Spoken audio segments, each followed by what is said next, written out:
The following program is underwritten in part by Schmidt's Naturals. Smell seriously amazing and support animal conservation with Schmidt's special edition Lily of the Valley natural deodorant. Created in collaboration with the Jane Goodall Institute, 5% of each purchase goes to animals in the wild. Learn more and pick up your stick now at schmitz.com. The following program is also underwritten in part by... My dog Annie recently broke her leg. Thankfully, she's protected by Embrace Pet Insurance. Embrace offers one simple plan for unexpected accidents and illnesses. To learn more, visit embracepetinsurance.com. Policies underwritten by a licensed insurer of American Modern Insurance Group. Coverage subject to policy terms and conditions. Celebrating the connection with our pets. This is Animal Radio, featuring veterinarian Dr. Debbie White, groomer Joey Villani, news director Lori Brooks. And now, from the Red Barn Studios, here are your hosts, Hal Abrams and Judy Francis. This is not your father's pet talk. Boy, that really ages me, doesn't it? A little. We don't just talk about your dogs and your cats. We talk about your horses. Dr. Debbie will give advice on sugar gliders, reindeer, pigs, Turkeys. tortoises. She talks about tortoise. I guess is plural on tortoise, tortoise? Or is it like a family of tortoises like tortillas? I don't know, like, we're not going to call them tortellini, you know? I would call them tortoises. Sure, okay. But yeah, no, I don't call them torta. I know. Let's see what else. Fish, hamsters, iguanas, flamingos, capybaras. Is that what they call them? Yeah, the capybara looks like to me, they look like a cross between a potbelly pig and a very large guinea pig. Yeah. So whatever animal you have, we're ready for you. And you don't necessarily have to have a problem with your animal. We just like to check in with you because we're a whole bunch of animal lovers here at Animal Radio. Lori Brooks, of course, in the newsroom, full of bulldogs. She has a newsroom full of bulldogs. Mm-hmm. That's her thing. That's her bag is bulldogs. Dr. Debbie occasionally didn't bring in any dogs today. She just brought a cold in today. What happened? Yeah, you know, I knew I was getting to that, whether it's a cold or it's my seasonal allergies or a combination thereof. I knew it was getting in the season when the pollens are all flying. And, I just got run down. That's all. Not sleeping well. And, I get it. You've been working tough. You've been working hard. And in fact, it's been busy. Yeah. It's been really busy at work. And, you just kind of got to do what you got to do. Yeah. What do you think are the top 5 busiest days for veterinarians? As a veterinarian, you should be able to take a good stab at this. This is research done by Wampley. They've determined the top 5 days for veterinarians. Top 5 days that are busy. Days. I would say any day right after a holiday. Okay. Yeah, definitely. The day after the holiday, any time. I guess, Halloween is definitely a big one. And then the 4th of July, that's another big one, or the day after the 4th of July, just from injuries. The other thing we've been seeing a lot of, I would say, is just with nice warm spring weather coming. Warm weather gets people out with your animals, and we've been seeing oodles of dog fights. People take them hiking, they take them to the dog park, they take them walking, and just, everyone's excited to be out with their dogs, and maybe not always the most thoughtful about the situation that they're getting into. Are they off leash, or do you know? Combinations thereof. Sometimes it's dog parks. Sometimes it's dogs walking. Other times, hiking. We do a lot of hiking in the areas around our area, and there's a lot of dogs off leash, and most are well behaved. But it's when someone who likes the idea of taking their dog hiking and really hasn't tested them. They've not been acclimated to it, and a poorly socialized pet in that situation can really set off a problem for other dogs that can tolerate it and behave well. Well, you're right. The busiest day for veterinarians, according to Wampley, is July 2nd, the 4th of July week, July 2nd, just before July 4th. The second busiest day is June 1st, June 4th, July 3rd, and then July 9th round out the top 5. And then with Labor Day is the 6th busiest day of the year, and the day after Memorial Day, the 7th busiest day of the year. Your results may vary depending on where you live and of course, what kind of environment your dogs are in. Judy's like signaling me to go to the phones, right? Is that Yes. Okay. So we're going to go to, is this for Dr. Debbie? We're taking a call? Yes, let's go for one for Dr. Debbie right now. Hi, Veronica. How are you doing today? I'm fine. How are you? Very good. Where are you calling from? Actually, I'm in Virginia right now. Virginia's for lovers. That's what they say. We were driving through North Carolina and we picked up your show. Oh. And I want to ask you a question. Absolutely. I have the whole team here for you. What's going on? Okay. So basically, my Maltese has, she has cataracts, and we'd love to have them removed for her. But the problem is she has diabetes, and she's also a Cushing's. She's battling both diseases. She's got the double whammy, yeah. Yes, it's very, very tough for her. But she's stabilized. We have her at a good point in the medicine department. It took us a while to get there, but there's no, peaks. Or she's just very comfortable with whatever the vets have come up with. But we thought maybe at this point we could proceed with removing the cataracts. Okay. So far, one or two vets have told us that they wouldn't recommend it, but I was just thinking maybe I would ask you. Yeah, so I think when we look at cataracts and the causes of those in dogs, just for those that aren't familiar, some dogs can acquire them with age. With diabetic dogs, they're very prone to developing cataracts, and about 3/4 of diabetic dogs will actually develop cataracts, sometimes very quickly after they're diagnosed with diabetes. Sometimes it can be months or years later.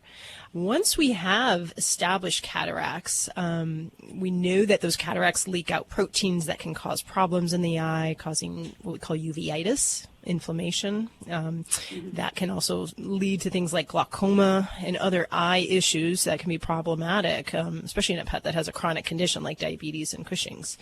So it is certainly something I'd like to look at and consider cataract removal if it's in the pet's best interest for their quality of life, and to eliminate one other thing, for the pet owner to have to juggle is, the lack of vision. So with Cushing's disease and diabetes, if those are well controlled, then I'd say technically she would be a candidate for surgery.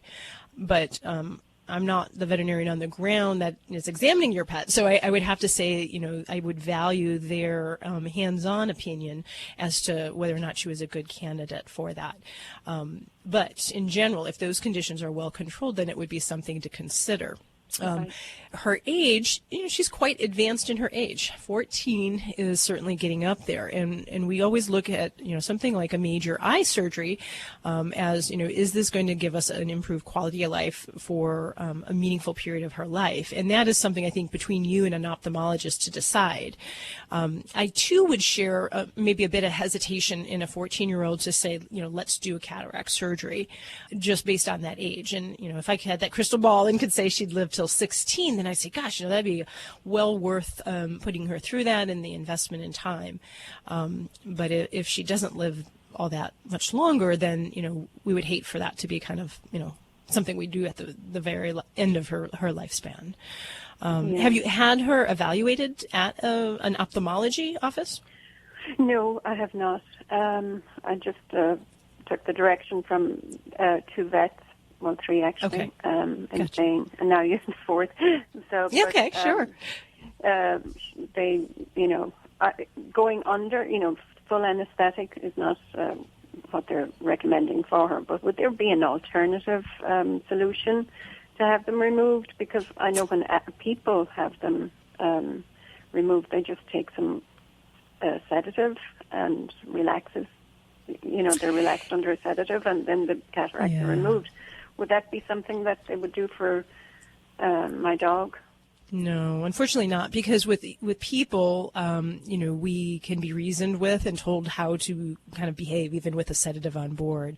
With dogs, we cannot have any kind of movement. It's, such a delicate area. It's just not something that can be risked to be done without general anesthesia. As far as alternatives to surgery, once you have cataracts, there's really not a whole lot. Once they're there, and we do more other things like trying to manage the inflammation from the cataract with a topical anti-inflammatory. if a pet doesn't yet have cataracts or is just in the early stages, there are some things that have been looked at to help delay the progression of cataracts. But once you're there, no, there's not really going to be anything else. But there are some supplements, and there's one called OcuGlow that's useful before a pet gets a cataract or even some retinal diseases, and that's been shown by ophthalmologists and FDA research to help slow the progression. But unfortunately, I don't think that there's going to be a lot they can offer short of surgical removal and just controlling any kind of inflammation that might be occurring related to those cataracts. But the best advice that I would say is you could set up a visit with a veterinary ophthalmologist and find out the realities on the surgery side. And if that's a no-go, and your veterinarians that know the internal medicine part of your pet say that's a no-go too, then I think that would help to answer your questions there. But I just had a dog, I think she was 12 years old the other day, and she just had her cataracts removed, and that went wonderful for her. So every patient's different, but it certainly can be considered. Yeah. Well, Veronica, thank you so much for calling today. We appreciate you listening to Animal Radio. The number is 1-866-405-8405. That number to Dr. Debbie and Joey Villani for a first, second, third, or even fourth opinion. And this healthy serving of Animal Radio is brought to you by the grain-free Red Barn Naturals canned food for dogs and cats, always made in the USA with natural, functional ingredients to support your pet's optimal health. You can learn more at redbarninc.com, and thank you, Red Barn, for underwriting Animal Radio. You're listening to Animal Radio. Phones are open at 1-866-405-8405. And now an Animal Radio news brief. I'm Stacy Cohen for Animal Radio. A research team is making some new claims that Bigfoot is real. And that came through Adrian's visual sightings and Richard's visual sightings, and me and my family, we came across a large footprint in the Colorado mountains, and so things like that shook your reality. Dennis Fohl, he's with the Sasquatch Genome Project. He showed several video clips of tall, hairy creatures at a news conference in Dallas. The footage was reportedly presented by an entrepreneur to promote an upcoming documentary, but some observers say that one of the clips has been around since 2005. So again, we say, is Bigfoot real or isn't he real? I'm Stacy Cohen. Get more animal breaking news at animalradio.com. This has been an Animal Radio news brief. Get more at animalradio.pet. People say less is more. At Red Barn, we think less is better. It's what you won't find that sets our natural premium pet food apart. No byproducts, no corn or soy, no fillers. Just the natural ingredients your pets need to live the healthy life they deserve. Look at the label. We want you to. Red Barn Naturals Pet Food. Simply the best. Find it in your local pet specialty store. Red Barn canned food for cats and dogs is grain and gluten-free.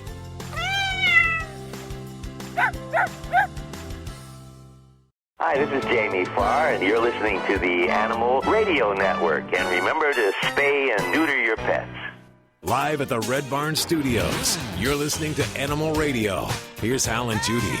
Judy has just informed me that Katie Cleary, the model and the actress and the filmmaker Katie Cleary, will be joining us before the show is out today. She loves her animals, doesn't she? She does. She has a lot of animals herself. Yes, she does. Are they just dogs or cats? Or we'll have to find out. Okay, that's on the way in just a few minutes right here on Animal Radio. I also see up on the big old grease board here that there's a call about dogs laughing.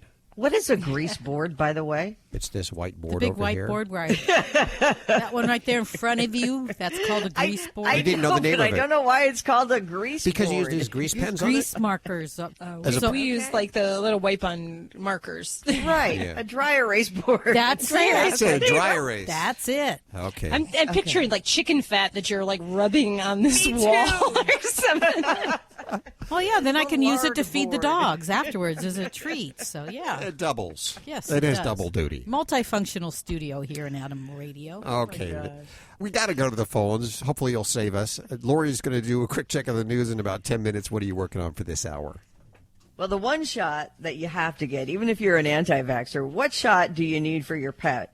And actually, you should have all of their vaccines. And the state with the most dog bites. Okay, that is on the way. First, your calls, 1-866-405-8405. And we go to Chuck. Hey, Chuck, what's up?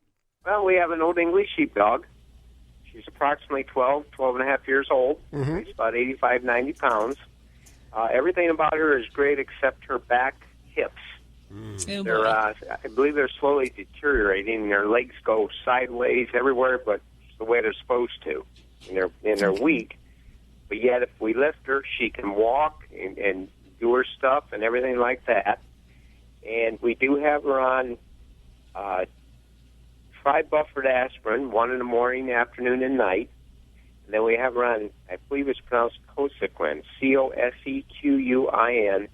D as in David, S as in Sam, plus MSM, 2 tablets each morning. We're just wondering if, we understand their age and et cetera. Just wondering if there's any other things we could be doing or medications we could be giving her, et cetera. Mm-hmm. Oh, absolutely, yeah.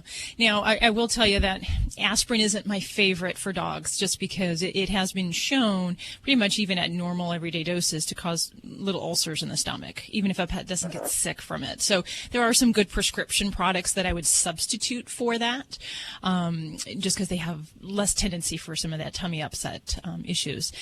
But besides that, definitely there's some things I would look at doing. Number one would be I would look at getting your baby on a fatty acid supplement, because supplementing fatty acids or fish oils at higher doses actually has anti-inflammatory properties. So this is a nice natural thing that you can do.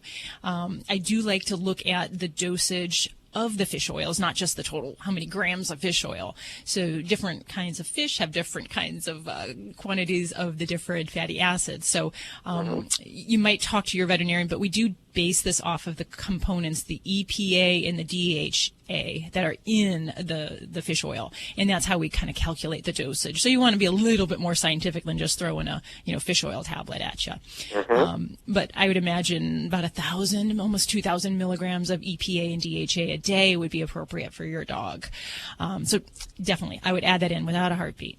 And then the next thing that I would look at with just that kind of medication choice, it would be maybe looking at something else that's a well-tolerated pain reliever in older pets. And I have a almost 14-year-old Labrador that we're dealing with a lot of mobility issues, and she's on a couple medicines that can be helpful on top of what you're already doing.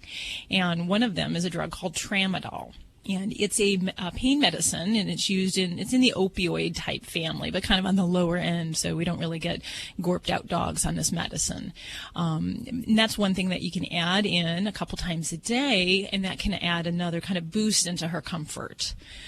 Or in place of that, we can even use gabapentin, which for people is actually commonly used for seizures and for some other types of pain disorders. So that's another alternative that we can do. What was the second one again, please? It's called gabapentin. And both of those are, like I said, pretty well tolerated, low side effects, and you can add them into your regimen that you're doing already. So I would definitely look at doing that. And then I always say keeping the baby in good weight always goes a long way, just to make sure that she's got her mobility and we're not making it harder for her to get around. Okay. So yeah, obviously you're doing something. You're doing something right there, Chuck.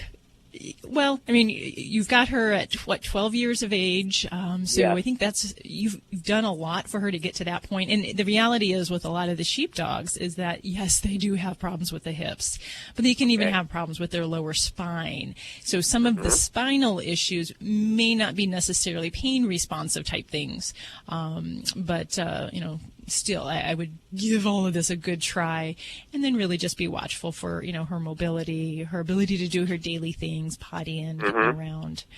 And it sounds like you've got a good start, and you can add a few things in. Okay, well, thank you very much for your time, and you have a wonderful day. Thanks for calling, Chuck. 1-866-405-8405. And this portion of Animal Radio is underwritten by Embrace Pet Insurance, providing nose-to-tail accident and illness coverage for your dog or cat. It can be customized to fit your budget and your needs. Simply take your dog or cat to any vet, submit a claim form, and get reimbursed quickly. You can learn more at embracepetinsurance.com to get a quote. And thank you, Embrace, for underwriting Animal Radio. You're listening to Animal Radio. Phones are open at 1-866-405-8405. Hello, this is Jane Goodall on Animal Radio, and I'd just like everybody to realize that each day you live, you make some difference on the planet, and you can choose what kind of difference you're going to make. And hopefully every day you'll try to make the world a little bit better for people, for animals, and for the environment. People say less is more. At Red Barn, we think less is better. It's what you won't find that sets our natural premium pet food apart. No byproducts, no corn or soy, no fillers. Just the natural ingredients your pets need to live the healthy life they deserve. Look at the label. We want you to. Red Barn Naturals Pet Food. Simply the best. Find it in your local pet specialty store. Try our chicken rolled food as a meal or shredded as a topper. This is an Animal Radio News Update. Well, just as there are anti-vaxxers who don't want to vaccinate their children, there are people out there who don't want to vaccinate their pets either, and it's becoming a problem. However, experts want you to know the bottom line truth here. And they say that is that your pets cannot get autism. And even if they could, vaccines do not cause it. The most common reasons that people give for not vaccinating their pet, about 20% of the people surveyed said that pet vaccinations are not necessary. But consider this. The most dangerous of all dog diseases by far is rabies, right? Which is effectively a death sentence for a dog because it's incredibly contagious. And any pet or animal that gets rabies is euthanized.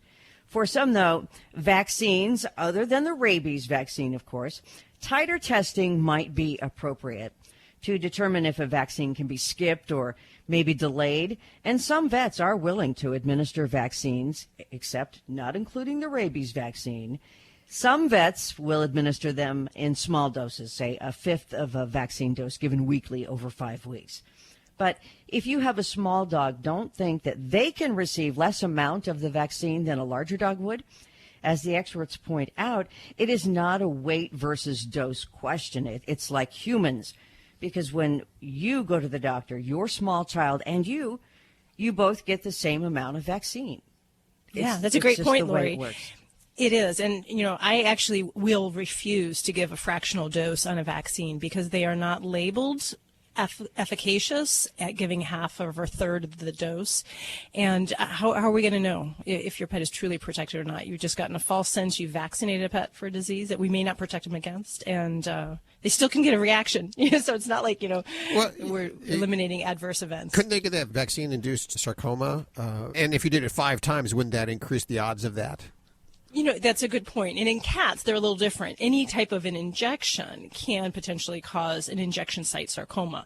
Vaccination, certainly, there's the implication. So there's a lot of issues here. We probably don't have time to go through all of them. But in the volume situation, there is really, immunologically, there's no difference between a Great Dane and a Chihuahua. So we give them the same dose immunologically, and not doing that is not following the labeled directions on the product. Hal's bringing up a whole other thing, that there's other types of side effects with vaccinations that giving smaller doses of that doesn't necessarily mean that you're not going to have a vaccine-induced sarcoma. But there are other things that we look at, like different components, like minimizing the load of vaccines on a day, or minimizing the components in a cat's vaccine so we don't have maybe combo vaccines, and we'll kind of minimize the number of agents within there. Sorry, there's a lot of factors here, but I do think that this anti-vaccination movement, it's really to the detriment of pets. And we've been seeing distemper. We haven't seen since I've been in practice for over 20 years, and now we're seeing more canine distemper again. We've been seeing feline distemper, parvovirus, and these are diseases that we can control if people vaccinate their pets. And pets are living in close proximity, so it's really very important to maintain these vaccines. Yeah, and we're seeing this with the human movement, too, of course. And the latest news that there's over 100 cases of measles here in the U.S. and in North America again because of anti-vaxxers. But you know what? I'm one of those people that I'm not an anti-vaxxer. I'm not a pro-vaxxer. I think there's a happy medium somewhere in there by getting the things that you need to get. Oh, yeah, absolutely. And that's where I think not having a discussion and saying that you're opposed to something is kind of putting the blinders on and not really becoming educated on what health threats your pet could be under. So yeah, I think middle ground is always good. I'm Lori Brooks. Get more breaking animal news anytime at animalradio.com. This has been an Animal Radio News Update. Get more at animalradio.com. Okay, you should have this number written down somewhere. 1-866-405-8405. Call it whenever you have a question about your animals. And this portion of Animal Radio is underwritten by Kensington Books. Inspired by true stories of cats who've been caught stealing from humans. The Secret Life of Mac by Melinda Metz is a hilarious and heartwarming novel about an adorable klepto kitty with a passion for thievery and a sideline in helping animals in his life find the love they deserve. The Secret Life of Mac by Melinda Metz is available everywhere books are sold, and you can learn more at kensingtonbooks.com. Thank you, Kensington, for underwriting Animal Radio. Good morning, good afternoon, Deborah. How are you doing? I'm doing great. How are you? I have Dr. Debbie here. What's going on with your cat, dog? What? I have a dog. I have a 7-year-old golden retriever. Oh, okay, awesome. I've had her since she was probably about 8 weeks old. But for this past year, we have been having really bad problems with her and ear infections. I've taken her to the doctor about, maybe monthly. They've put her on the antibiotics, the ear washes, and it'll improve while she's on the medication. But then as soon as she's off the medication, the symptoms come back again. Okay. So I finally did a ear culture on my own because I didn't recommend it, and it came back showing Pseudomonas aeruginosa. Yeah. And I was sensitive to everything, and then staph coagulase, which was only sensitive to vancomycin, cefazolin, and augmentin, and then also some gram-negative rods. So I've currently got her on another course of antibiotics. I've changed her foods 4 times because they were thinking maybe it might be allergy-related. But, she's just so miserable with that ear, and I'm just trying to figure out a solution to get this ear infection under control. Okay. All right. Couple thoughts that I have right off the bat. With chronic ear infections, very commonly, and especially if you've got a culture and we've got some kind of crazy bugs in there, number one thing I would do is I would want to do a deep ear flush and examine the deep part of your baby's ear canals. A lot of times we kind of try to treat ear infections by just squeezing ointments and putting washes in the ear. And it can be really challenging in dogs because their ear canal is very different than ours. Ours, you can kind of poke your eardrum and you can see everything very easily. Dogs have that eardrum that goes down. It has a vertical part and then a horizontal part.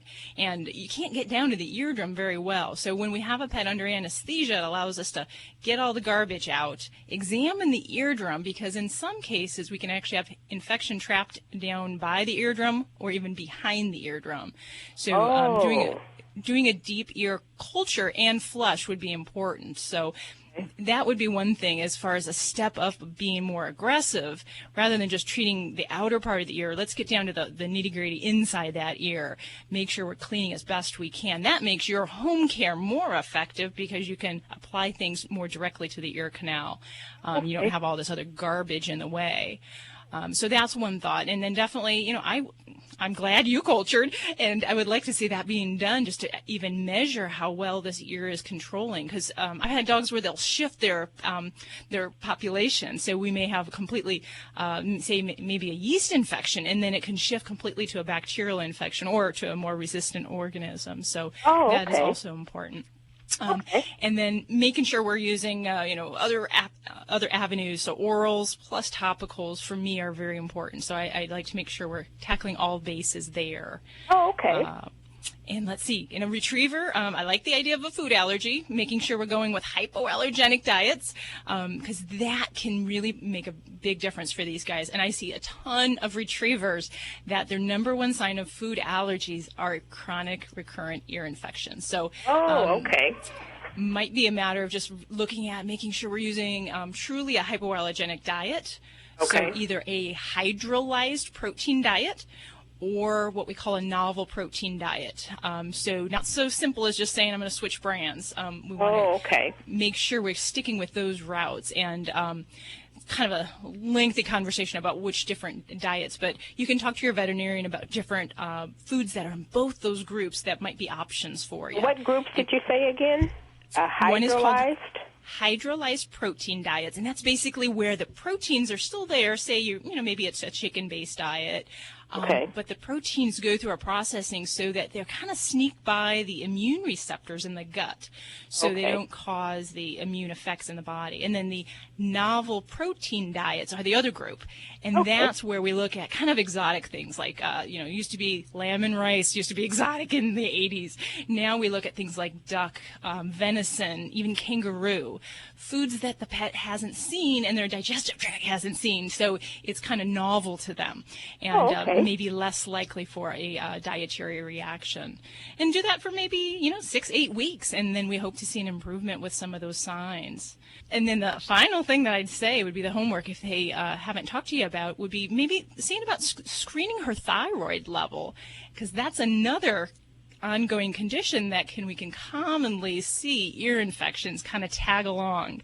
And especially in a retriever, I like to look for thyroid disease. It's very common in golden retrievers, Labrador retrievers, so might be worth a little blood stick and check that out. So I hope those are some good ideas for you, Deborah. And, I feel your pain. I have a lab with some ear issues from time to time, so it is a bit of a chronic tackling and staying on top of things. So my best wishes to you. I'm going to address those issues with her veterinarian, especially having them screened for the thyroid. Very good. Well, best wishes to you and your baby. Okay, thank you. 1-866-405-8405. You're listening to Animal Radio. Phones are open at 1-866-405-8405. If you've ever shared your home and heart with a charmingly naughty animal who's always up to mischief, you'll fall in love with MacGyver, the matchmaking klepto kitty in The Secret Life of Mac by Melinda Metz. Hilarious and heartwarming, this pawsome romantic comedy will have you laughing out loud as Mac, the thieving tabby, steals your heart. The Secret Life of Mac by Melinda Metz is on sale now everywhere books are sold. Visit KensingtonBooks.com for more info. I'm Beth Stern on Animal Radio and Adopt from your local shelter. Need a fix of the good stuff? Get more Animal Radio with the free Animal Radio app for iPhone and Android. If you could see Judy right now screening all 17 lines that we have here, you have a bunch of calls set up there for Dr. Debbie and Joey Villani in just a couple of minutes. I know it looks chaotic, but I've got it all organized. I know the callers. I know who's in queue. I know who's been waiting the longest. There's a method to your madness, huh? Yeah, there is. Hi, Elliot. Hi. How are you doing today? I'm doing all right. What's going on with your pet? Dr. Debbie's right here. Well, well, he's 2.5-year-old Chihuahua. He's got a little bit of mini pin in him, in about an 8/16. But all his life, his stools have been kind of thin and watery, or I call it slimy. He got spoiled on people food, and I'm trying to get him back on regular dog food. Okay. It used to be if you could let him go hungry enough, he would start eating his dog food again. And he's been throwing up. Oh, okay. Wow, we got a lot going on there, Elliot. And when you say slimy poops, he's always been that way? I mean, have you varied his diet? Was that when he was on predominantly dog food? Yeah, it was. Well, actually, we got him when he was 10 weeks old. My son had him. And evidently, they started him on dog and people food from day one. Mm-hmm. And I'm trying to get him to get back on regular dog food. But, yeah, his food's been slimy pretty much all his life. Okay. You know what, that really bothers me when I hear that he's always had some digestive disturbance. If he's always had loose poop and now intermittent vomiting, gosh, I'm going to say that this is really a health problem we're talking about and not so much just a diet preference issue. The reason being is that we humans unknowingly create medical problems for our pets. And a great way to do that is to feed table food. And I can tell you I had a good intentioned pet owner just the other day fed prime rib to his pet. And wouldn't you know, vomiting and diarrhea ensued. It's not that it's a bad cut of meat. It's not that it was undercooked. It's just dogs thrive best digestively when they're on a consistent, stable diet. When we give them things that we eat, we're varying their diet from day to day and even from hour to hour. So it's best to try to stick to that food. Now, the first thing I'm going to say is with that chronic digestive disturbance, if he were here in my office, I would be doing fecal tests and I would be doing blood work on him and parasite tests, because all of these things can cause chronic problems.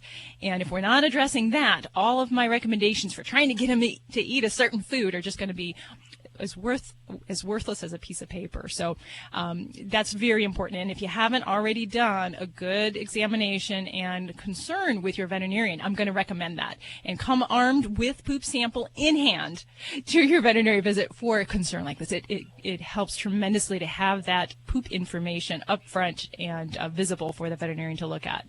So that's your first part of your homework there.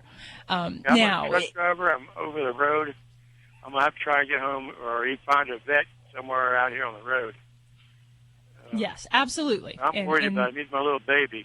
Absolutely. And, with traveling, that does open up a whole additional can of worms, if you will, as far as when it comes to things like parasites and intestinal worms. So if you're traveling a lot all across the country, and he's going with you, I'm assuming?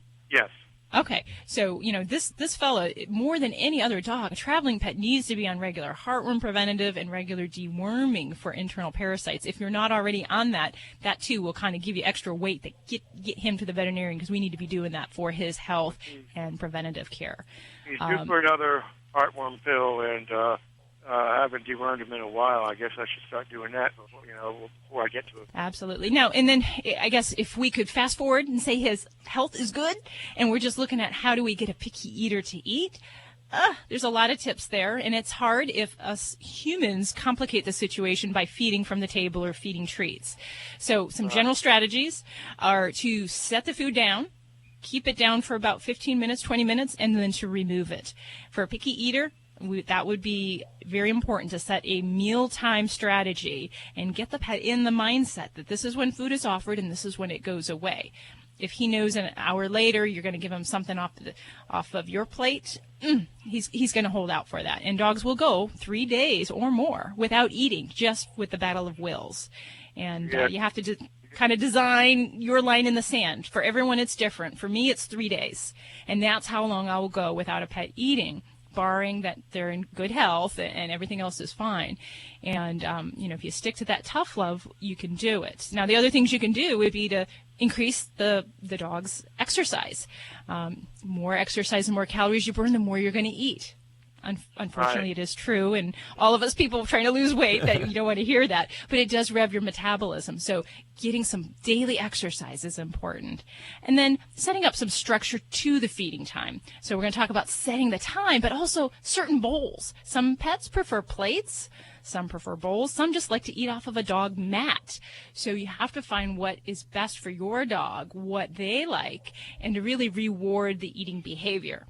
So that means we don't want to reward the lack of eating, which many humans do, where we baby talk the dog, oh, good doggy, good doggy, good doggy, but they're not doing anything good. They're sitting there staring at a full bowl and not eating. So you want to reward your dog when he's eating and hold back that praise when he's not. And work on those diet strategies there. But I would say that I think a good health exam and maybe even a special diet for potential food allergies and such might be in your doggy's reality here if we can get you lined up with your veterinarian and then working on some of these behavioral tips there. Good luck with that, Elliot. 1-866-405-8405. You're listening to Animal Radio. Phones are open at 1-866-405-8405. Hi, this is Joyce DeWitt on Animal Radio. Please spay and neuter your animals. Thank you. Here is today's top automotive news story. I'm Nick Miles. Ford has completely redesigned the new 2020 Escape. The exterior design inspired by the 6th generation Mustang, and the Ford GT stands lower, wider and longer and 200 pounds lighter than the current model. Every model in the lineup, whether powered by one or the other EcoBoost engines or the all-new hybrid powertrain, targets an estimated range of at least 400 miles per tank, with a standard hybrid targeting an EPA estimate of 550 miles a tank. Check out your new vehicle at ourautoexpert.com. Celebrating the connection with our pets. This is Animal Radio, featuring veterinarian Dr. Debbie White, groomer Joey Villani, news director Lori Brooks. And now, from the Red Barn Studios, here are your hosts, Hal Abrams and Judy Francis. If you're just now joining us, good timing. An amazing hour coming up. We're going to be talking to actress and model Katie Cleary in just a few minutes, right here on Animal Radio. All throughout the show, I've been giving you little tidbits from the Wampley survey of animals. They did a bunch of surveys about what are the busiest days, how much we spend on our animals. We found out last hour that one of the top days for veterinarians is just before 4th of July. I figured now I've... Top days like a busy day? Most busy days. And Dr. Debbie says for her personally, it's just right after 4th of July. And I can understand. I can see that. Yeah, that seems to make more sense to me. Yeah. Well, I'm not gonna... But you know, before 4th of July would be all those people getting sedatives and trying to get into your vet. There you go. Okay. And I guess people do go on vacation, so they go away earlier, so they're at that destination, so they're on the road traveling beforehand. On this survey is the top busiest days for pet stores. Those are pretty easy, right? We could guess those, right? Probably right around the holidays. Right around Christmas. Yeah. December 22nd, the busiest day for pet stores. Right. And that's, right up against the holiday there. They figure that last-minute toys for the dogs, right? And the cats. Procrastinating pet owners. Yep. The second is the week before Christmas, the 21st, and then before Easter, the day before Easter. The middle of December, and then March 10th for some strange reason. I don't know what that's odd. What that's about. But your average pet store during that will make between $2,000 and $3,000 a day. And the stores that make the most money, what cities do you think they're in? Well, Baltimore, Maryland tops the charts for the most that we spend at a pet store. I would have said L.A. Would you? Actually, California doesn't even show up in the top 5. It's Wow. Seattle, Nashville, Lancaster, Pennsylvania, and Richmond, Virginia. Wow. And this, of course... I would have thought Seattle because would of all you? the tech dogs up there. There are a lot I would have of, thought like Portland and Denver. Yeah, no. We all spend a lot of money on our animals, and in fact, if you're listening right now, it's because you love your animals a little more than most people. Okay, we're going to head to the phones in just a couple of seconds here. Lori, what are you working on for this hour? Well, the Centers for Disease Control has another one, a pet warning about a pet that carries salmonella. Let's take a call for Dr. Debbie. We have Joseph on the phone. Hey, Joseph. Welcome to Animal Radio. Hi. Where are you calling from?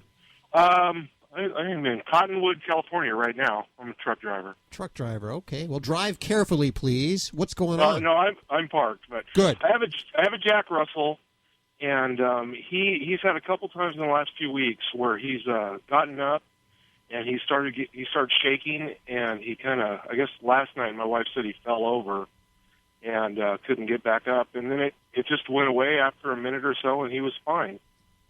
Okay. And has that been something that's just been recently that's come on, or has he done that for a while?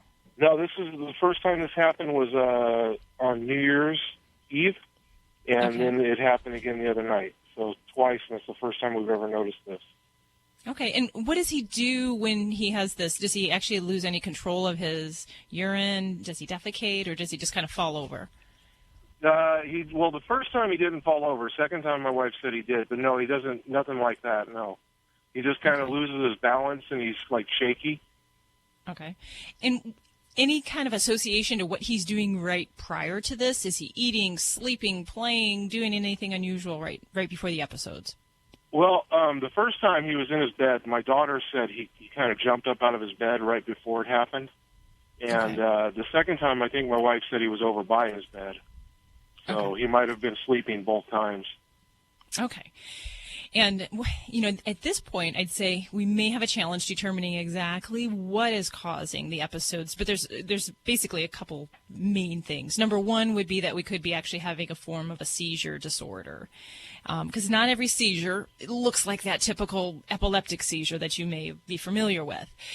Some seizures can be very mild for dogs, where they can just have a trembling of one body part, or they can even steer off into space. So something like this, where he's kind of having a combination of issues of having some trembling as well as kind of falling down, that would have to be high on my list of concerns, is that we could have a seizure. And the causes of seizures can be a lot. Everything from epilepsy to toxins to liver disorders to blood sugar issues. So there can be definitely a lot of causes within that diagnosis. Now, there are also pets that can have what we call syncopal episodes, and that can sometimes be from heart problems. So even if a pet does... Go ahead. The one time when I was home, after he started acting, kind of shaky, I kind of picked him up, and I put my hand under his chest, and I could feel his heart really racing.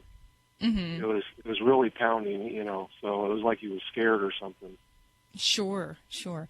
And the challenge with the heart-related problems is that sometimes that can be a little harder to pick up. We might have to do something like an EKG or even a chest x-ray or an ultrasound to find out a little bit more about that. But I think the big thing is that we do need to start getting some diagnostic tests to figure out what direction we're going. Because there are some pets that these episodes will get worse and worse, more frequent, and we may need to get them on some medication if we're dealing with a seizure-type disorder. Okay. If we're dealing more with a heart-based problem, diagnosis is going to be key, because the last thing we would want to do is give him an anti-seizure medicine if he's got a bum heart and we've got a rhythm problem with his heart. So that has a totally different kind of approach to things. So I think that this is the time when I talk about getting him into the vet, and it's ideal if we can get a pet that just has the episode and we get him to the vet when they're actually coming out of it, because sometimes when blood work we're talking about that's when sometimes we'll pick up some different changes on lab work or even with a heart tracing that might not be there at other times. Can't always ask them to do that right before you go to the vet, but it works out to give us the most information if we catch a pet when they're coming out of one of these episodes. Okay. All right. Well, thank you. Okay, and I certainly hope that we can get a handle on these things. And there are some situations where not everyone can do a lot of tests, I know people probably say, Doc, you always talk about doing tests, and I just don't have the money for it. I'd have to say that there's a lot of very simple things, and they all basically start with a physical exam. So the doctor's ears, eyes, and nose, believe it or not, the nose is very valuable in many cases, can really help us make some of those determinations and pick what tests might be the most useful to get that answer. And sometimes it's trying different things and trying different medications. So use that teamwork approach with your vet, and you'll get to the bottom of things. So thank you for your call, and I hope the little guy, I hope he does well. Love the little terriers. I'm a terrier fan myself now. This is Dr. Debbie, and we're waiting for your call at 1-800. I'm sorry. Oh, is this a blooper show? What's the number? You remember the number? I'm trying so hard. 1-866-405-8405. Come over here. I just want to give you a little hug. Hey, Alan, welcome to the show. Yeah, my name is Alan. What's going on, Alan? Yeah, my mom's dog was following my mom yesterday, vacuuming. And my mom was vacuuming yesterday, and her dog got something in her eye. And the dog died. And the dog died? Oh, in the dog's eye. Oh, in the dog's eye. Yeah, oh, my gosh. Okay. And so what is the doggy doing right now? The dog is, try to, get something out of the dog's eye. It's not getting out. And my mom is wondering what should she do to get it out. Okay. So he's rubbing at the eye, scratching at the eye? Yeah. Okay. And is he squinting in it and holding it closed? Yeah. Okay. All right. The first thing I'm going to tell you is that anytime a dog has squinting in the eye, that means there's pain there. So there's discomfort. So my best recommendation is to get him evaluated by a veterinarian, because we want to make sure he doesn't have any kind of abrasion on his eye, which would be termed a corneal ulcer. So that's the hard thing. When you have a squinting eye, you can have that from pain of any sort. But an ulcer can be very serious. So we don't want to delay that and do home care if we're in that level of discomfort for the eye. Now, certainly in the short term, the things I would do in any emergency kit for people at home with dogs, when we're talking about eyes, I want some contact saline rinse that you would use for your family members that might have contacts. You can use that as an eye irrigating solution to loosen things that might be under the eyelids, or any kind of particulates, any kind of dust or anything like that that might be in the eye. That's perfectly safe for dogs to use that. Now, that being said, you can also use things like artificial tears that are also sold in the contact lens aisle. Refresh brand tears is just one of the types of tears that you can put in to help kind of make the eyes feel more comfortable. But that's a short-term thing. If that baby's eye is red, squinting, and we're uncomfortable, you really need to get the baby into the veterinarian, and very likely we'd want to do something called a corneal stain. And it's a type of a stain technique that we put this dye on the eye, and it helps to outline any kind of scratches or ulcers that could be on the surface of the eye. If we have something like that, there's a certain regimen, certain type of treatment that needs to be done. So that's why it's so important to see your vet if we're in that kind of category of things. And definitely, I'd say at this point, you said this is already the day later that the eye he's still squinting? Yeah. Yeah. So I'd say, that would definitely be a timeline that I'd get the baby to the veterinarian. I just don't like, there's some situations where it's good and there's a lot of tips you can do at home, but there's that point where we cross the line where we are maybe not doing the best by them if we're delaying seeing the veterinarian. And I'd have to say this warrants a call to get the baby in. So tell your mama that I said. Gotta go. Thanks for your call, Alan.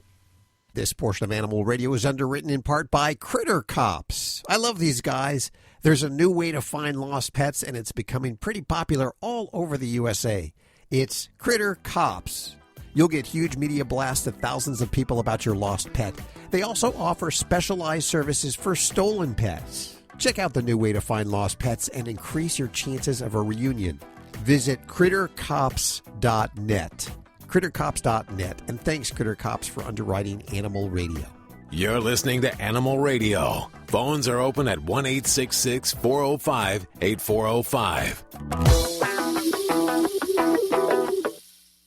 Do you travel with your dog? Of course. My pets are part of our family. Me too. I take Daisy with me everywhere. Right, Daisy? So how do you find out what hotels welcome your dog? I read Fido Friendly, the travel and lifestyle magazine for you and your dog. Sounds perfect for planning our next vacation. Right, Daisy? It is. Their motto is leave no dog behind, and they have great hotel and destination reviews. Where can I find the magazine? Go online to FidoFriendly.com. I will for sure. Come on, Daisy. We're off to find our next adventure. Live at the Red Barn Studios, you're listening to Animal Radio. Here's Hal and Judy. Okay, now let's see. We just had a call for Dr. Debbie about panting, a dog that was panting. And now, in response, we have Susan on the phone. Hi, Susan. How are you? Good afternoon. I'm fine, thank you. Where are you calling from? Indiana. Indiana. Well, thank you so much for listening. Of course, that's the hometown of our Dr. Debbie. Where in Indiana were you raised? Terre Haute. Where? Hey, okay, Terre Haute. I'm from Hammond, Indiana. Okay, just up the road a piece. Yeah. I like that. Up the road a piece. Yeah. Yeah. I like to say everybody drives through my hometown if you're going through the Illinois-Indiana exchange, and there it goes right by Pretty my much. house. Yes. Okay. So what you had a comment about somebody that called in about their panting dog a few minutes ago. What? Yes, a gentleman was talking about his dog panting and didn't really know why it was panting because it wasn't hot and he had water and all that sort of thing. And I just was suggesting that I had heard probably a year or so ago a report of some research that had been done on dogs panting. and suggested that not all panting is due to heat or stress or fear, but it can also be a form of laughter for dogs. There's apparently some difference in the sound waves when they analyze them, and indeed it showed that not all panting is the same. Oh, wow. Have you ever heard of this, Doctor? I have heard of it. It's kind of older news that I had heard about, but and certainly I think there's different contexts that we can look at and when a pet is panting. And I would also kind of base that along with, I think they were looking at shelter dogs that were, they were assessing panting and whether it was associated with play. So when I have a pet that's that we're trying to evaluate what's the cause of the panting, I look at the whole picture. What is the pet doing at that time? If they're resting quietly, there's no interactions going on, there's no mental, physical stimulation, no noises, and they're sitting there panting at rest, then it really makes me cause to challenge, is there a medical cause for that, versus a pet who's sitting while the family's watching TV or they're playing with a toy and they're panting and they have a joyous look on their face and they're in a relaxed body posture. So, I think there's certainly different things that dogs do in nonverbal ways that we really don't understand, and we do our best to try to anthropomorphize it. Yeah. Well, what it had occurred to me is it's been several years ago, and a previous dog, I had a rescued Airedale, and it was middle of winter, later in the evening. She was lying there in the living room, not hurting from anything that I at least was aware of, or that she at any time thereafter doctored for, and she was panting. I thought, you can't be hot, and I went through all that checklist of things, and so really couldn't figure out why she might be panting. Did you tell her a joke? No, maybe she was just looking at me, and that was enough. I don't know, but I couldn't attribute her panting at that time to anything else. And then it was shortly thereafter that I heard this little research thing that had gone on. But I just thought it was kind of interesting. That is interesting. This is the first time I've heard of it, and Judy has just pulled up a web page here, which, it includes some audio. How cool is that? Okay, so we'll play a dog laughing here in a second as soon as we get that audio up. Animal behaviorist Patricia Simonet of Sierra Nevada College, she did research on this, and she found that, yes, indeed, dogs are capable of laughing, and they typically do so when they're playing. And, look, there's instructions here how to make your dog laugh. Seriously, they're on the level here. Really? They're on the level. You know what? Can we put a link to our website? Okay, we'll put a link over at animalradio.pet on how to make your dogs laugh. Well, my dog has a sense of humor. I know that. Yeah? Yeah, so why couldn't she laugh? Sure. Why not? Can we play that audio of the dog laughing? Can we? That sounds like panting. Yeah, it does. Mm-hmm. To me, that sounds like a dog that's, ready to chase that next tennis ball that you just thrown, and it's all amped up and excited. So, and I think that's where, I can visually put that a very different picture than a geriatric dog laying on the floor panting while everyone's like watching, Deal or No Deal in the evening. Well, thank you for calling, Susan. We appreciate that. Sure. Toll free 1-866-405-8405 to reach out to the Dream Team right now. See, I know Ladybug has a sense of humor because when I tell her to go in her crate, she looks at me and gets that look in her eye, and then she falls over and plays dead. So she has a sense of humor. I think that sounds like an alarm clock on a hyperactive battery. Oh, if this was only TV, folks. Actually, probably good that it isn't. 1-866-405-8405. This portion of Animal Radio is underwritten in part by Schmidt's Naturals. Smell seriously amazing and support animal conservation with Schmidt's Special Edition Lily of the Valley Natural Deodorant. It was created in collaboration with the Jane Goodall Institute, and 5% of each purchase supports animals in the wild. You can learn more at schmitz.com, and thank you, Schmitz, for underwriting Animal Radio. And now an Animal Radio news brief. I'm Stacey Cohen for Animal Radio. Mr. Ed would have a lot to say on this matter. A horse called Scuppy bit a kid in the face, and a Connecticut court has concluded that horses are a naturally vicious species, and therefore Scuppy's owners should have restrained the horse, who had never bitten anybody before, to prevent the injury. Well, horse owners and equine enthusiasts are asking the state Supreme Court to overturn that decision.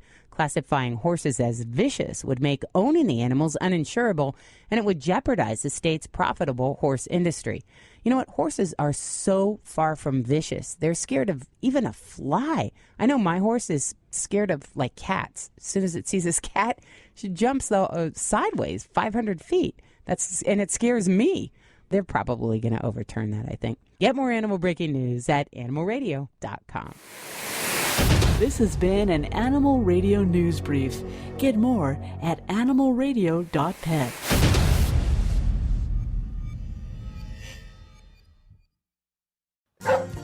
That's my dog, Annie. She's healthy now, but recently she broke her leg and I had to rush her to the vet. Thankfully, she's protected by Embrace Pet Insurance. They covered her surgery and reimbursed the claim quickly.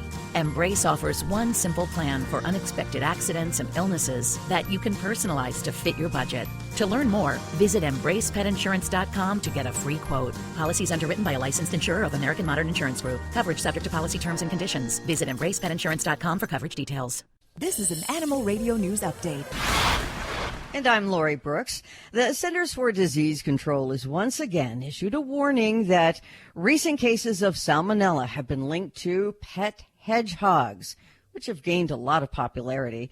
And the CDC is warning pet owners to take lots of precautions to avoid infection, because this time a total of 17 people ranging in age from 2 to 95 across 11 states have fallen ill with salmonella, but a common supplier of these affected hedgehogs has not yet been identified. The salmonella bacteria, by the way, are found in a hedgehog's feces and can often end up on their bodies or in their enclosures. So because of that, and keeping that in mind, here's what the Centers for Disease Control recommends if you have a hedgehog. Always wash your hands thoroughly after handling, or if you handle anything that came from a hedgehog's enclosure. And if you did, you should actually wash the hedgehog's enclosure down outside with soap and water, but using a hose, but definitely outside. They say never snuggle or kiss a hedgehog. Now, that would be hard if you had a pet that you really love, to not kiss it. But it could be dangerous, because that can bring the salmonella germs directly to your face and basically pretty much implanting that bacteria in your mouth and into your system. Can I throw one more tip in? It's free. You know, there's no charge for it. Keep your hedgehogs out of your mouth. That's another way to avoid the salmonella. That's free. That's a free tip. Thank you. Yeah. What would we do without you? Yeah. And if you have a hedgehog, I have cats, and I admit my cats roam the counters if they want. If you have a hedgehog, don't let them on the counter anywhere that food is prepared or stored, because that, again, will be infected with the salmonella. And then when you eat whatever was prepared on that surface, you're just implanting it in your body. Okay? All right, the U.S. Agriculture Department. This is good news. Sad story, but good news. They say they have stopped their government program that literally injected diseases into cats before they were euthanized. The department's Agricultural Research Service now says the toxoplasmosis experiments on cats and kittens have been, quote, discontinued and will not be reinstated. The protocol involved giving cats toxoplasmosis was basically, they say, so that scientists could study the foodborne illness, because cats, it comes out to be that cats are the only host in which toxoplasmosis can complete its life cycle and produce eggs, and all of that allowed researchers to obtain more information, because, you know, how it affects humans. Oh, but it's done. It's over now. A couple in North Carolina got a cute puppy, and, you know, now, of course, the puppy's famous because the puppy quickly appointed himself as the seeing eye puppy for their 11-year-old golden retriever, who had already lost both of his eyes because his glaucoma pain was so severe. They named the puppy Maverick. He came to their family back in January, so just a few months ago, while Charlie, the older golden and now blind dog, was not very excited to have a puppy in the house in the beginning. But that all changed. Maverick, the puppy, soon appointed himself as Charlie's protector. The owners say that when the two would play, Maverick, the puppy, would realize that Charlie had lost the toy that they were playing with and, couldn't find it. So Maverick would go and pick it up for him, put it right back down in front of Charlie's face so that he could re-engage him in playtime. Very cute. How cute. So they posted these on social media, and of course everybody goes, oh, and falls in love, including me, and they have their own page on Instagram now. I'm Lori Brooks. Get more breaking animal news anytime, always at animalradio.com. This has been an Animal Radio News Update. Get more at animalradio.com.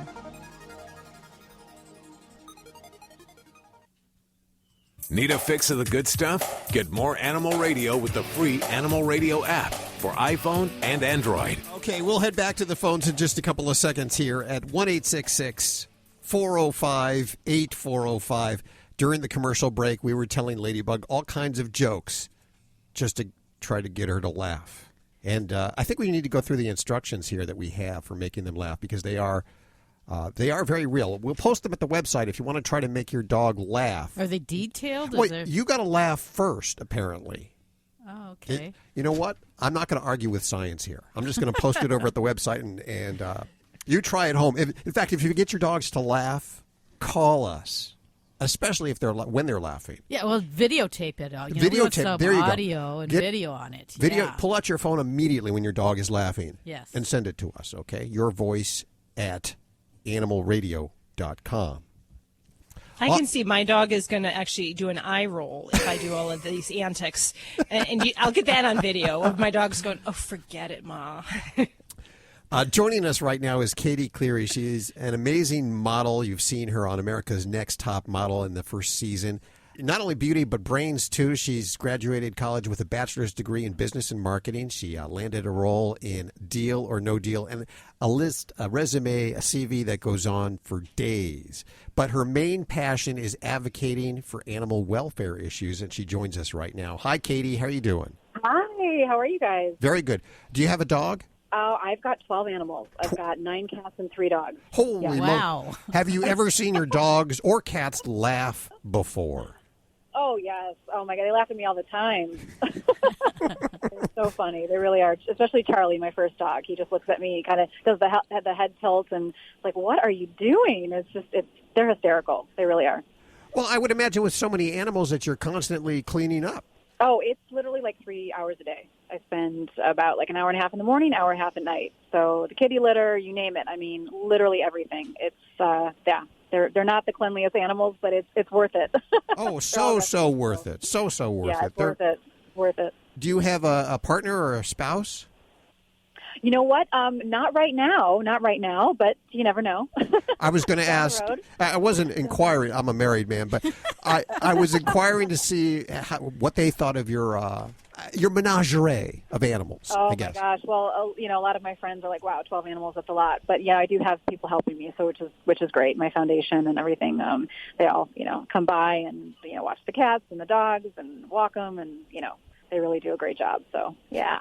Well, you've jumped into the animal welfare head first. You're doing all kinds of things. Yeah. Well, I started when I was about 11, 12 years old, and my mom and I would rescue kittens and bottle feed them, and we would, squirrels, you name it, birds that would fall from the nest. We would rehabilitate them and then re-release the wild animals back into the wild, and then find fosters and forever homes for the kittens. So I grew up, rescuing and saving animals, and actually we had a family vet growing up, a family friend. So, it was really convenient. So any injured animal, we just take directly to him. He would, rehab them, and then, we would do our part and then re-release them. So it was pretty amazing. I always knew I wanted to get involved in animal welfare. I just didn't know to what capacity. So I started in entertainment at a really young age, 11, 12. And then kind of in the middle of that, I worked with on a campaign for World Wildlife Fund for tiger conservation. And at the time, there was only 5,000 tigers, and now there's only 2,500 tigers left in the wild. So, it's right now we're in the 6th mass extinction. So my passion has always been endangered species and how to prevent extinction of endangered species and big cats and elephants and rhinos. So, it's always been my passion. And, rather than being a zoologist or veterinarian, kind of utilize entertainment as that platform to raise awareness for animal welfare through legislation, through films, through my news network. We work on a lot of issues. what's Peace for Animals? That's your organization, right? Yeah, so I started Peace for Animals in 2012, and we've done a myriad of campaigns. We've rescued farm animals. We rescue, dogs from, sadly, the kill list at shelters because, there's so many animals that are so adoptable, but a lot of people are afraid to go in shelters, as you know, to rescue them. So, we'll pull them and then rehabilitate them and then find them a good home. So we actually just did that a couple days ago with a husky at the Downey shelter. So, we do everything. We do campaigns. We support legislation. I produced a film on Netflix called Give Me Shelter about animal welfare. Oh, wow. And, and then the second one we just finished called We Are One. So it'll be the follow-up to Give Me Shelter, and hopefully it'll be on Netflix. If people want to learn more about what you're doing, is there a website? How can people get your newsletter or any of that information? Yeah, just go to worldanimalnews.com, and every day we do 3 to 5 articles, depending on, today I think we have about 3 up. There's one about Russia releasing the beluga whales. I don't know if you heard about that one, that were held captive, and a couple other ones about a zoo in Puerto Rico. So we highlight, worldwide. We have partners around the world, do a lot of anti-poaching in Africa as well, anti-poaching support, anti-poaching on the ground. Actually, a women's anti-poaching team in Zimbabwe. So that's one of our main partners. So, we kind of, we're all over the place, all over the board. We highlight everything. Do you allow all the animals free roam of the house? Are they allowed embedded with you at night? Or do they? Oh, yeah. Really? We're all snuggling. Wow. Yeah. The cats are difficult, though. The cats, they're nocturnal, so they keep you up. But the dogs are definitely right by me all the time. Wow. Well, thank you so much for spending time with us today. We appreciate it. Sure. Yeah, thank you. Okay, the website, peaceforanimals.net, and that's the number 4. We'll put links to everything you've heard on today's show over at animalradio.pet. We'll head back to the phones next. You're listening to Animal Radio. Phones are open at 1-866-405-8405. Hi, this is Fred Willard on Animal Radio, and I'm begging you, spay and neuter your animals. I'm sitting up and begging. I'll roll over and play dead if you want. I'll follow you anywhere you want to go.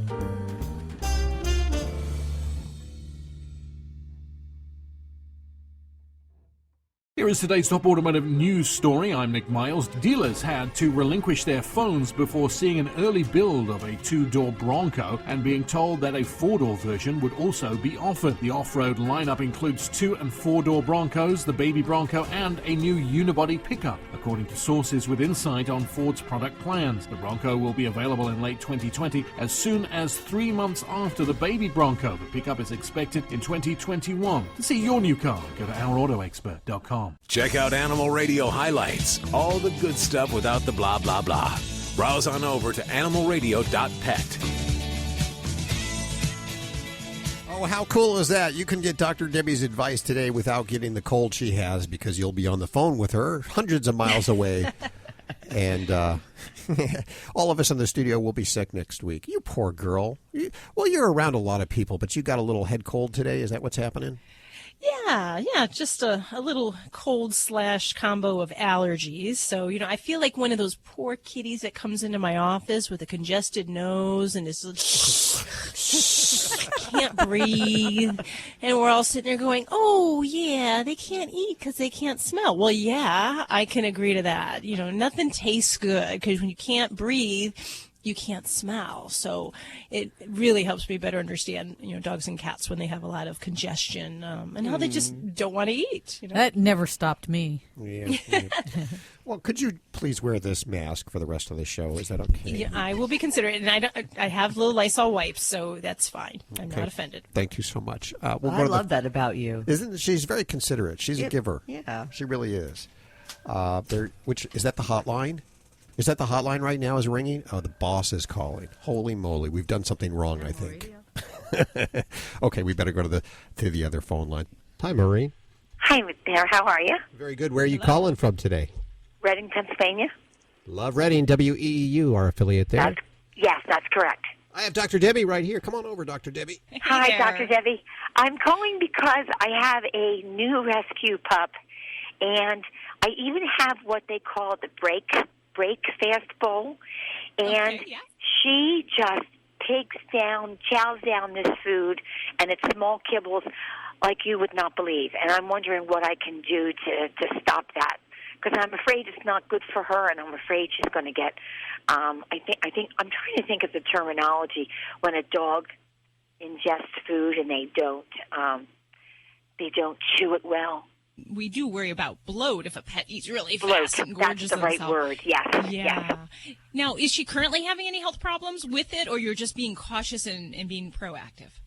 Well, I'm being proactive about it, and to be honest with you, I'm lifting her face even away from this bowl because I'm afraid that she's going to throw up because she just ingests this. She ingests this like she's never eaten before. And she's how old? 1 to 1.5. Okay. And is she the only dog in your home? I do have another dog, yes, and that other dog is 8. Yes. Okay. And are they fed together and out of the same bowl, different bowls? Oh, they're fed out of different bowls. Absolutely, yes. Okay, good. All right. Well, the first thing that I'll say is that it's well recognized that sometimes pets that are adopted or that come from tough beginnings can sometimes have issues with food when it comes to eating it all up very fast. Okay. Some of it we don't know what experiences, the pet had on the road beforehand. Exactly. But it can leave some impact mentally. So some tips definitely that that bowl that you're referring to is kind of a cool bowl that some people make their own at home, but it's actually a pre-made bowl that has little pegs that kind of stick up from the bottom of the bowl. So the idea is it slows down how fast the pet can ingest the food from the bowl. Some people will just overturn cups and put them inside the bowl, and you can do the same thing at home. But if we're still doing that behavior, the other strategies that we can try now doesn't work for every dog. Some dogs, I will try to switch them over to free feeding or open feeding, because part of the concern is that, oh my God, this food's going to be gone and I'm not going to have any. Okay. It only works for certain dogs, and I usually prefer it to be in a single dog home because then we have less worry about resource competition, trying to eat your food really fast so the other dog can't get to it. Well, the other dog doesn't go anywhere near her bowl. She goes near the other dog's bowl. Sure. And what we have to recognize is that she, for whatever reason, has concerns about that food not being there when she gets back, or that it's going to be taken away from her. So we need to do whatever we can to reassure her of that. So a lot of times I'll try to practice quiet behaviors before feeding, just to kind of help resume some control and to decrease the pet's anxiety. So something simple like saying, okay, the food's sitting in front of you, let's practice a sit or a shake paw, and then you give a command to say, okay, it's all right to eat. That helps to kind of connect the dog to say, all right, everything's okay, the food's there, and it kind of diverts the mind. So that's one just training thing. But otherwise, other strategies, we can go to giving food in other ways so that she has to kind of work for it. There's a lot of different toys out there, the Kong toys, the Busybuddy toys, where you can put the actual pet's food inside toy items, and it gives them something to do, gives them a little bit more time to ingest the food, and it kind of makes it a little bit more interactive and fun. So that's one way also to kind of make mealtime stretch out a little bit and to make it a little bit more fun. I've had some folks hiding food in the house. You just got to watch for that really determined dog, like probably my Labrador, that would probably eat through furniture under carpet to get to the food. So. Okay. But I think that, that and just being patient and giving her a little extra time, being watchful for your other dog, because even if the other dog isn't physically going into that bowl, sometimes that's psychological just fear or stress that the other dog might. So you may consider feeding them separately just to kind of ease her mind. Okay. Thank you very much. Thank you, Maureen, for your call. All right. Okay, bye-bye. Well, it has just flown by once again. It is time for us to get on out of here. We're all going to walk our animals, our flamingos, our iguanas, and all except Dr. Debbie. She's going home, and she's going to go get some sleep. Poor girl. Could get my jammies. Yeah. And if you want some good reading during the week, check out Dr. Debbie's books, Yorkshire Terriers, Shih Tzus, Pugs, and Mini Schnauzers, all 4 separate books, How to Be Your Dog's Best Friend. And you can get links to those over at our website at animalradio.pet. We'll see you next week for more Animal Radio right here. Bye-bye. Bye. Hope you're feeling better. We're going to pick up dog poop. This is Animal Radio Network.